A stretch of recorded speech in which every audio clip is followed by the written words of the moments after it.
So now friends, moving on to the next topic which is ecosystem. So जैसा कि आपको पता होगा कि अभी तक का हमने इंट्रोडक्टरी वीडियो लेक्चर देखा है, उसके बाद इन्वायरमेंट के बारे में पढ़ा है। इन्वायरमेंट के बारे में हमने कंपोनेंट्स ऑफ इन्वायरमेंट के अंदर भी पढ़ा था और कंपोनेंट्स ऑफ इन्वायरमेंट के अंदर इकोसिस्टम पढ़ा था। और अब हम इकोसिस्टम के बारे में ही डिटेल में स्टडी करेंगे। So now without wasting your any time, let's start what is an ecosystem. So यहाँ पर हेडिंग आती है what is an ecosystem. Basic ecosystem क्या है?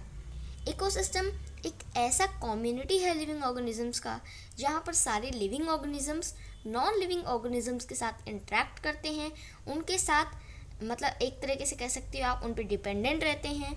किस पे? नॉन लिविंग ऑर्गेनिजम्स के साथ, उनके इन्वायरमेंट के साथ, ताकि ये जो सिस्टम है ये इकोसिस्टम कहलाए। इकोसिस्टम में वे सारे लिविंग ऑर्गेनिजम्स आते हैं, लिविंग थिंग्स आती हैं, जैसे कि plants, animals, birds, bacteria etcetera. तो सारी चीज़ें जो लिविंग हैं वो नॉन लिविंग थिंग्स जैसे कि सन, रॉक, सॉइल के साथ इंटरेक्ट करती है। जैसे कि आप डियर देख सकते हो, डियर को अलाइव रहने के लिए वाटर के साथ इंटरेक्ट करना पड़ेगा, वाटर ड्रिंक करना पड़ेगा, जो एक एबायोटिक कंपोनेंट है, जैसे हमने पढ़ा था। नहीं देखा है वीडियो लेक्चर तो आई बटन या डिस्क्रिप्शन में आपको वीडियो दिख जाएगी।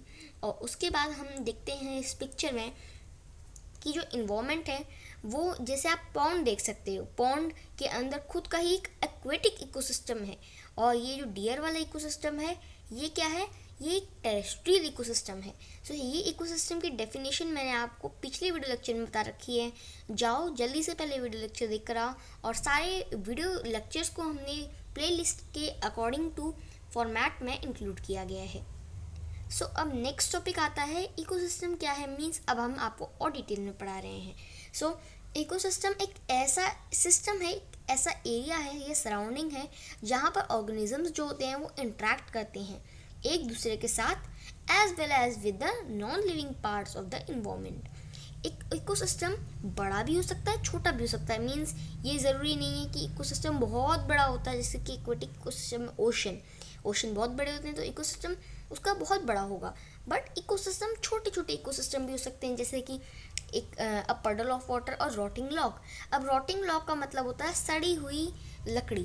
सो जैसे आप ये रॉटिंग लॉग देख सकते हो, यहाँ पर ये रॉट हो रहा है, ये सड़ रहा है। सो इसके अंदर जो बैक्टीरियाज होंगे वो इन्वॉल्व होंगे। इन्वॉल्व होने के बाद वो जो बैक्टीरियाज होंगे उनको कौन कंज्यूम करेगा? एज फिश खाएगी, या फिर इसे टॉर्टोइज जो उसके ऊपर बैठे हैं वो खा सकते हैं। सो जो टॉर्टोइज है इन्हें कोई और प्रीडेटर खा लेगा। सो इन प्रीडेटर के बाद वो जो प्रीडेटर होगा उसकी जो एनर्जी होगी, मटेरियल होगा, वो सॉइल में चले जाएगा, सब या वाटर में चले जाएगा। सो ये जो एनर्जी और मटेरियल है ये ट्रांसफ़र हो रहा है एक जगह से दूसरी जगह तक, और रिटर्न दोबारा से वो पडल ऑफ वाटर में जा रहा है, पडल ऑफ वाटर या फिर रॉटिंग लॉग में ही डिपॉजिट हो रहा है। और लास्ट में मैं आपको एक डायग्राम दिखाना चाहता हूँ कि एबायोटिक कंपोनेंट और बायोटिक कंपोनेंट्स कैसे इंटरेक्ट करते हैं।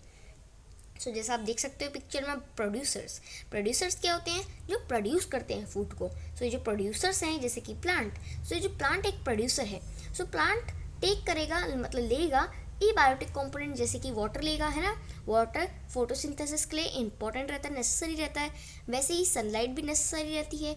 और जब ये वाटर और सनलाइट और ये जो सॉइल पड़ी हुई है, यहाँ देख सकते हो मिनरल्स, ये रॉक और सॉइल, जब ये कंज्यूम करेगा, सो कंज्यूम करने के बाद क्या करेगा? ये कंज्यूमर्स, प्रोड्यूसर्स का जो प्रोड्यूस फूड है, जो एनर्जी है वो कंज्यूम कर लेंगे। और जो कंज्यूमर्स हैं जैसे कि ह्यूमन बींग्स ले लो, और ह्यूमन बींग्स क्या है, जब वो उनकी डेथ हो जाएगी तो उनका जो बॉडी है वो डिकम्पोज हो जाएगा। सो जैसे कि जो डिकम्पोजिशन होता है वो प्रोसेस भी यहाँ पे टेक ओवर करेगा। और डिकम्पोजिशन के द्वारा यहाँ पर वो जो सारी के सारी मटेरियल रहता है वो सॉइल में डिपॉजिट हो जाएगा। सो नाउ आई होप कि आपको ये चैप्टर कम्प्लीटली समझ आ गया होगा। कोई भी डाउट है तो कमेंट बॉक्स में ज़रूर पूछ सकते हो। Till then stay connected, keep learning, and thank you very much and have a wonderful day. Give me time to leave. Bye.